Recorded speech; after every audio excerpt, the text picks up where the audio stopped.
தாத்தா முதல் பேரன் வரை திமுகவினுடைய ஒட்டுமொத்த நபர்களையுமே மொத்தமா குட்டம் கொட்டி கீழே தள்ளுற அளவுக்கு இப்போ அதிமுகவினுடைய எடப்பாடியார் வேற லெவல் சம்பவம் செஞ்சிருக்காரு. இந்த சம்பவம் எல்லாருக்கும் ஒரு பெருத்த இடி அப்படின்னு கூட சொல்லலாம். ஸோ என்ன நடந்திருக்கு அப்படிங்கறத மொத்தமா ஒரு அனிமேஷன் வீடியோவா அவங்க போட்டிருக்காங்கல்ல, அதை பத்தி ஃபுல்லாவே டீகோட் பண்றேன். மிஸ் பண்ணிடாம லாஸ்ட் எண்ட் வரைக்கும் ஸ்கிப் பண்ணாம பாருங்க. அனைவருக்கும் வணக்கம். நீங்க பார்த்துட்டு இருக்கிறது கல்கி நியூஸ். நான் தீபிகா. எல்லாத்துக்கும் முன்னாடி எல்லாருக்கும் இனிய தீபாவளி நல்வாழ்த்துக்கள். ரொம்ப சேஃபா வீட்டுல ஃபேமிலியோட எல்லாரும் சேர்ந்து ஹாப்பியா என்ஜாய் பண்ணுங்க.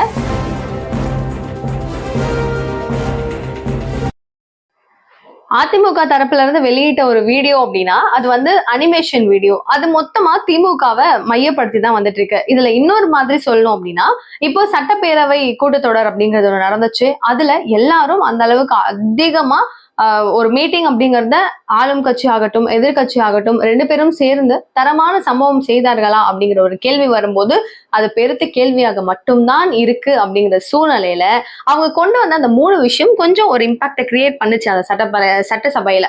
ஸோ அங்க வந்து ஒரு பேண்ட், ஒரு பிளாக் கலர் பேண்ட் அணிவிச்சுட்டு வந்ததாகட்டும், அடுத்த கட்டமா அவங்க வந்து அந்த கிட்னிகள் ஜாக்கிரதை அப்படின்னு சொல்லிட்டு ஒன்னு அணிவிச்சுட்டு வந்திருந்தாங்க, ஒரு ஸ்டிக்கர், அது ஆகட்டும். அண்ட் அடுத்தது வந்து இந்த உருட்டு கடை அல்வா டிஎம்கே அப்படின்னு சொல்லி அது ஒரு புது ஸ்ட்ராட்டஜியா கொண்டு வந்திருந்தாங்க. ஸோ அதெல்லாம் பாக்குறதுக்கு ரொம்ப சூப்பரா இருந்துச்சு. அண்ட் நிறைய பேர் வந்து பரவாயில்லையே ஒரு புது தீமா இருக்கே அப்படின்னு சொல்லி நினைக்கக்கூடிய நேரத்துல இப்போ அதிமுகவினுடைய ஐடி விங் இந்த ஒரு வீடியோ ரிலீஸ் பண்ணிருக்காங்க.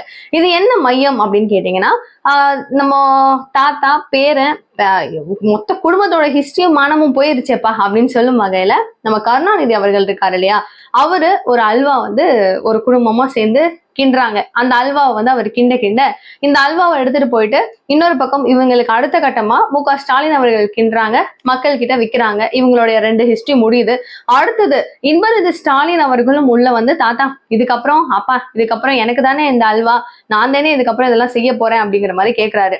ஆமா, உன்னை தவிர வேற யாரு, நீ தான் இதை செய்ய போற, இதுக்கப்புறம் இந்த அல்வாவே உனக்கு தான் அப்படிங்கிற மாதிரி ஆரம்பிச்சு இந்த அல்வாவை அப்படியே எல்லாருக்கும் எடுத்துட்டு போயிட்டு விநியோகம் பண்றாங்க, விற்கிறாங்க. எல்லா மக்களும் சோகத்தோட முகம் வச்சுக்கிட்டு வாங்குறாங்க. இதுல இவங்க சொல்லக்கூடிய அல்வா அல்வா அப்படின்னு சொல்லக்கூடிய முக்கியமான திட்டங்கள், முக்கியமான வாக்குறுதிகள், இந்த வாக்குறுதியை நான் நிறைவேற்றியே தீருவேன் அப்படின்னு சொல்லிட்டு திமுக கொடுத்த வாக்குறுதியில நிறைவேற்றப்படாத முக்கியமான வாக்குறுதிகள் அப்படிங்கறத எடுத்து ஒரு கோர்வையா கிரியேட் பண்ணியிருக்காங்க. மிக முக்கியமானது அதுல அவங்க சொல்லக்கூடிய விஷயங்கள் என்னென்ன அப்படின்னா, நீட் ரத்து செய்வோம் அப்படின்னு சொல்லி திமுக எனது ஆட்சி வந்தவுடன் நாங்க வந்து நீட்டை ரத்து செய்வோம் அப்படின்னு சொன்னாங்க. இன்னைக்கு தேதிக்கு அவங்க செய்திருக்கிறாங்களா? இல்ல, செய்யல. அப்போ இது ஒரு அல்வா, நீட் ரத்து அப்படிங்கிறது ஒரு அல்வா. அடுத்தது கனிமொழி அக்காவை நம்ம யாராலையுமே மறக்க முடியாது. அவங்க எல்லாரும் என்ன செஞ்சிருந்தாங்க, எத்தனை தாய்மார்களுடைய தாலி பறி போகுது தெரியுமா, குடியாலதான் போகுது தெரியுமா, டாஸ்மாக இழுத்து மூட வேண்டியது என்னுடைய முதல் பிரதான கடமை அப்படின்னு சொல்லிட்டு வாய் கிழிய எனக்கு என்னன்னு பேசின திமுகவுல முக்கியமா கனிமொழிக்கு ஒரு பெரும் இடம் கிடைக்கும். சோ கனிமொழி சொன்ன அந்த டாஸ்மாக் தடை அப்படிங்கிறது இன்று வரைக்கும் தொடருது.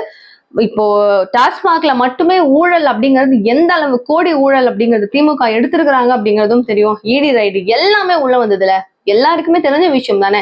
இந்த அளவுக்கு ஒரு எப்பிக்கான ஸ்டோரி டாஸ்மாக்ல அதிகமான ஒரு கெயின், அதிகமான ஒரு ப்ராஃபிட் வரக்கூடிய ஒரு ஜோனாகவும் டாஸ்மாக் தான் இருக்கு. மொத்தமா தமிழகத்துல இத்தனை டாஸ்மாக் கடைகளை புதுசா தொடங்கி நிறைய சரக்குகளை விநியோகம் பண்ணி அதுல இருந்து வர லாபம் உங்களுக்கு நல்லா இருக்கு. ஆனா மக்களுக்கு நீங்க என்ன செய்றீங்க?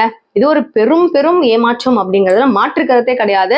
இதுக்கு அடுத்த கட்டமா 5.5 லட்சம் அரசு வேலை திட்டங்கள் இருக்கு, வேலைகள் உங்களுக்கு நாங்க புதிதாக கொடுப்போம் அப்படின்னு சொன்ன ஒருத்தவங்களுக்காவது சிறப்பு மிக்க எத்தனை வேலைகள் நீங்க கொடுத்துருக்கீங்க? அந்த திட்டம் என்ன ஆச்சு? இப்ப வரைக்குமே இளைஞர்கள் ஏதோ ஒரு கம்பெனிக்கு ஓடுறோம் அப்படின்னு போயிட்டு இருக்காங்கல்ல, அவங்களுக்கு இத்தனை அரசு வேலைகள் அப்படிங்கறது நீங்க கொடுத்தீங்களா? அதையும் கொடுக்கல அப்படின்னு சொல்லிட்டு அது ஒரு உருட்டு அப்படிங்கிற ஒரு கணக்குல வச்சிருக்காங்க. அடுத்தது பெட்ரோல் டீசல் விலை குறைப்பு, அது நாங்க வந்துட்டோம் ஆட்சிக்கு அப்படின்னா மத்திய அரசாங்கத்துக்கிட்ட சண்டை போட்டு என்னவாச்சும் பண்ணி நாங்க கண்டிப்பா பெட்ரோல் டீசல் விலையை குறைப்போம் அப்படின்னு சொல்லி அன்னைக்கு வாய்க்கிழிய பேசினீங்க. இன்னைக்கு மத்திய அரசாங்கம் தான் காரணம் அப்படின்னு சொல்லி அவங்க பக்கம் கை திருப்பி விட்டா நியாயமா? மத்திய அரசாங்கம் சொல்ற விஷயம் என்ன? ஜிஎஸ்டிய பெட்ரோல் டீசலுக்குள்ள இன்வால்வ் பண்ணுங்க, உள்ள நீங்க கொண்டு வந்துட்டீங்கன்னா நாங்க உங்களுக்கு அதுல இருந்து நாங்க ஜிஎஸ்டி குறைக்கும் போது உங்களுக்கான, அதாவது மக்களுக்கு குறையும், கண்டிப்பா பெட்ரோல் டீசல் விலை குறையும் அப்படின்னு சொல்லி மத்திய அரசாங்கம் சொல்றாங்க. ஆனா அதெல்லாம் நாங்க ஜிஎஸ்டிக்குள்ள கொண்டு வர மாட்டோம், மத்திய அரசாங்கத்து கூட நாங்க சேர மாட்டோம், ஒன்றிய அரசாங்கம் எங்களுக்கு வேண்டாம் அப்படின்னு சொல்லிட்டு இருக்காங்க. ஆனா முக்கியமா ஒரு ஒரு 10 ரூபாய்க்கு ஒரு பெட்ரோலை வந்து முக்கியமான இடத்துல இருந்து அவங்க எடுத்துட்டு வராங்க, விநியோகம் பண்ணி கொண்டு வராங்க அப்படின்னா மத்திய அரசாங்கம் வைக்கிற அந்த ஒரு டாக்ஸ் அப்படிங்கிறது ஒரு 4% அப்படின்னா ஐ திங்க் 3 ரூபாயோ 4 ரூபாய்ன்னு வச்சுக்கோங்களேன்.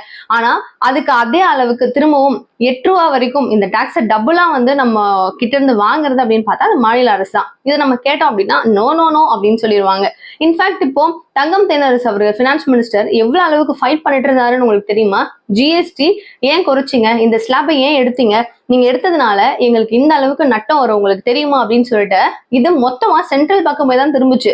இந்த மாதிரி நம்மளுக்கு அவங்க ஏதாவது பண்ணணும் அப்படின்னு நினைச்சு பண்ணா நீங்க அது எப்படி பண்ணலாம்? கண் தொடைப்பு நாடகமா? அப்ப எங்களுக்கு வந்து வருவாயெல்லாம் டவுன் ஆகுது, ஏற்கனவே நீங்க பணம் கொடுக்கல அப்படின்னு மொத்தமா வேற மாதிரி விஷயங்கள் எல்லாத்தையுமே திருப்பி விட்டு நம்மளுக்கு அகேன்ஸ்டா மாத்தி விட்டுருவாங்க. இந்த நேரத்துல நீங்க பெட்ரோல் டீசல் குறைக்கிறேன்னு சொல்லிட்டு இன்னைக்கும் மத்திய அரசாங்கத்தில் மேல கையை காமிச்சு விடுறது சரியே கிடையாது. இதுவும் ஒரு உருட்டு அப்படிங்கிறது குறிப்பிடுறாங்க. மாணவிகளுக்கான கல்வி கடன் அப்படிங்கிறது ரத்து செய்யப்படும் அப்படின்னு சொன்னீங்க. உங்களுடைய ஆட்சி ஆரம்பிச்சு கிட்டத்தட்ட 4.5 ஆண்டு ஆயிடுச்சு, 4.75 ஆயிடுச்சுன்னு வச்சுக்கோங்களேன். இன்னும் ஒரு 6 மாத காலம் தான் ஆட்சி முடிய போற அந்த சூழ்நிலையில இப்ப வந்து கல்வி கடன் அப்படிங்கறத நீங்க குறைப்பீங்களா? குறைக்க முடியுமா? என்னத்தை நீங்க குறைக்க போறீங்க? இதுக்கப்புறம் என்ன செய்ய போறீங்க? திரும்பவும் எங்களை ஜெயிச்ச வச்சுட்டீங்க அப்படின்னா நாங்க செய்யறோம் அப்படின்னு சொல்ல போறீங்க. இதுவும் ஒரு விதமான உருட்டு தானே அப்படின்னு சொல்றாங்க.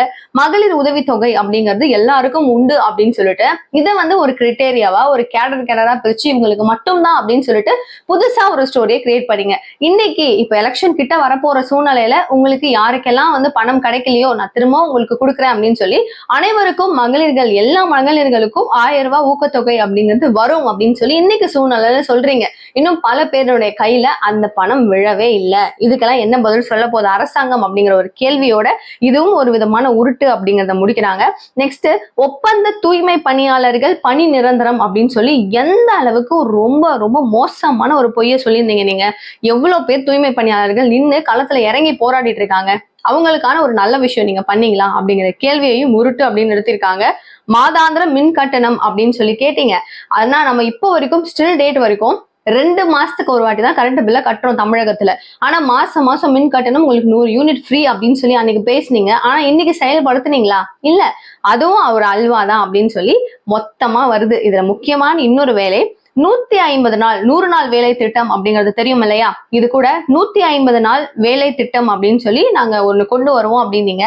அதுல மக்கள் நிறைய பேர் பயனடையலாம் அப்படின்னு சொன்னீங்க. ஆனா என்ன பண்ணீங்க? அதே 100 நாள் வேலை திட்டம் தான் முடிய போறது. கேட்டா மத்திய அரசாங்கம் அப்படின்னா அவங்க பக்கம் கை காட்ட போறீங்க. அதே தானே உங்க வேலை. மக்களுக்கு அல்வா கொடுக்கறது மட்டும்தான் உங்க வேலை அப்படிங்கறத அந்த அனிமேஷன் மூலமா தெளிவா காமிக்கிறாங்க. இதுல மக்களுக்கு வந்து ஒரு மாதிரி ஒரு ஃபியர் ஆகும்ல, என்னடா இது இப்படி சொல்லிட்டாரு, இவர் இப்படி எல்லாம் போட்டாருன்னு. ஆனா திமுக இதையும் ஓவர்டேக் பண்ணி எப்படியாச்சும் அதெல்லாம் ஒண்ணும் இல்லை, அதெல்லாம் சமாளிச்சலாம் அப்படின்னு சொல்லி எழுந்து வந்துருவாங்க. எடப்பாடியார் அவர்களுடைய இந்த விதமான ஒரு அனிமேஷன் வீடியோவுக்கு பாராட்டுகள் அப்படிங்கிறது அதிகமாவே குமியுது. ஆனா திமுக காரவங்க எப்பவும் போல குமுறாங்க அப்படிங்கறதுல மாற்றுக்கிறது கிடையாது. இது எல்லாமே ஏன் நடந்தது? சட்டப்பேரவை கூட்டத்தொடர்ல நமக்கு எல்லாரும் என்னென்னவோ விவாதங்கள் டிபேட்ஸ் எல்லாம் வச்சுக்கிட்ட நேரத்துல கடைசியா ஓரளவுக்கு இது கொஞ்சம் ரீசனபிளா பேசுறதுக்கு இருக்குன்னு சொல்லக்கூடிய அளவுக்கு மக்களுக்கு, அதாவது பெண்களுக்கான ஊக்கத்தொகையை நாங்க சில பேருக்கு கொடுக்குறோம் அப்படின்னு சொன்ன ஒரு திட்டமும், அடுத்தது இப்போதைக்கு ஆணவ படுகொலைகள் அப்படிங்கிற விஷயங்கள் அதிகமாவே தமிழகத்துல நடக்குது, அதனால நாங்க அதெல்லாம் தடுக்கணும் அப்படிங்கிறதுக்காக ஒரு ஸ்பெஷலா ஒரு கமிட்டியை ஒரு நீதிபதியினுடைய தலைமையில நாங்க போடுறோம். அவங்க இதுக்கப்புறம் கண்காணிச்சு இருக்கிற டேட்டாஸ் மொத்தமும் எங்களுக்கு கொடுப்பாங்க, அதன் அடிப்படையில நாங்க வேலையை செய்துக்கிறோம் அப்படின்னு சொல்லி அவங்க சொன்ன அந்த விஷயம்.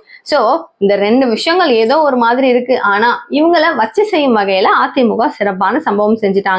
இது கூட சென்னையில மழை அப்படிங்கிறது அதிக அளவுல பெஞ்சிட்டு இருக்கு. இந்த 4000 கோடி எங்கே அப்படிங்கிற ஒரு முழக்கமும் அதிக அளவுல அதிமுகவின் சைட்ல கேட்கப்படுது. கூட பாஜகவும் வராங்க, ஒரு கட்சிகளும் கேட்க ஆரம்பிக்கிறாங்க.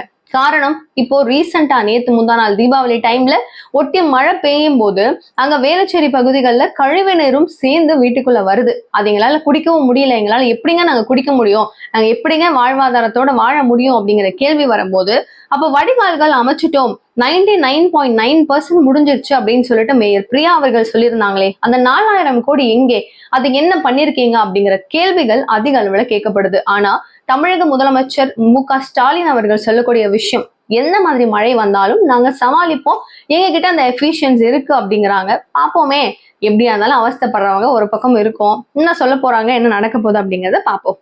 ஏன்னா அடுத்த கட்டமா நிறைய இருக்கு விஷயம். நான் நெக்ஸ்ட் வீடியோல கவர் பண்றேன். ரொம்ப லாங்கா போயிருச்சு இது.